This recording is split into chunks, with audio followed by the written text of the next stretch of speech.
বন্ধুরা বলেন তো আজ আমি কি রান্না করছি, চলুন আমার সাথে থাকুন।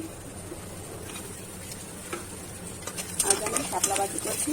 শাপলা ভাজিটা আমার কাছে খুবই ভালো লাগে। কে কীভাবে খান আমাকে জানাবেন। তো অনেকে চিংড়ি মাছ দিয়ে খেতে পারে, আবার সরিষা বাটা দিয়ে খায়। আমি সবটা দিয়েই খেতে পারি, বিশেষ করে আমার ভালো লাগে শাপলা ভাজিটা। আমি শাপলা ভাজির সাথে দেখা যায় কিছু সরিষাও দিয়ে দিই। তো এখন আমি আপনাদের দেখাবো।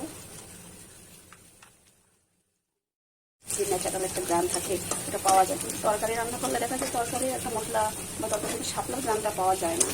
তাই আমি বিশেষ করে শাপলা ভাজিটাই পছন্দ করি।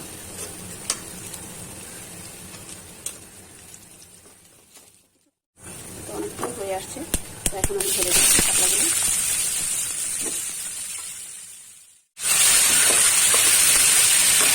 ভাজিটা যদি আপনি সামনে সবাই খেয়ে বলবেন কেমন লাগে, দেখবেন আপনার ভাতের সাথে শাপলা আর সরিষা